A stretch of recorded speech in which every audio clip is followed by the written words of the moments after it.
Welcome to our channel. Today we how to configure Nginx with PHP-FPM for performance on VPS. Begin by connecting to your VPS via SSH. Use a terminal application or command line to log in with your credentials. Once connected, update your package manager to ensure you have the latest software. For Ubuntu or Debian, run the command sudo apt update and sudo apt upgrade. Next, install Nginx by typing sudo apt install Nginx.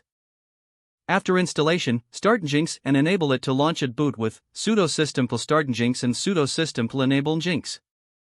To confirm Nginx is running, open your web browser and enter your VPS IP address.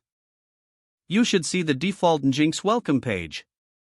Next, install PHP and PHP-FPM with the command sudo apt install PHP-FPM. Once installed, check the PHP-FPM status with sudo systemcll status PHP*FPM. Now, configure PHP-FPM for Nginx. Locate the PHP-FPM configuration file, usually found at /etc/php/. Open this file in a text editor, for example, sudo nano /etc/php/**pool.d/www.conf. Look for the line that starts with listen. Change it to listen on a Unix socket for improved performance. An example would be listen =var/run/php/php**fpm.sock. Next, adjust user and group settings in the same file. Set user and group to www data, which is the user Nginx runs as.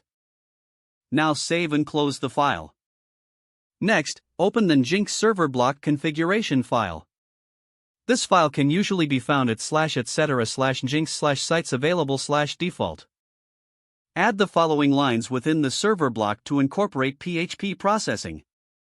First, ensure that index.php is included in the index directive like this: index.php, index.html, index.htm. Next, within the location block for PHP files, add location:\php$. Then include the include snippets/fastgphp.conf directive. Finally, add the line fastg_passUnix/var/run/php/php**fpm.sock. Make sure to close the location block with a brace. Save and close the configuration file. Don't forget to like this video and subscribe to our channel for more step-by-step tech guides.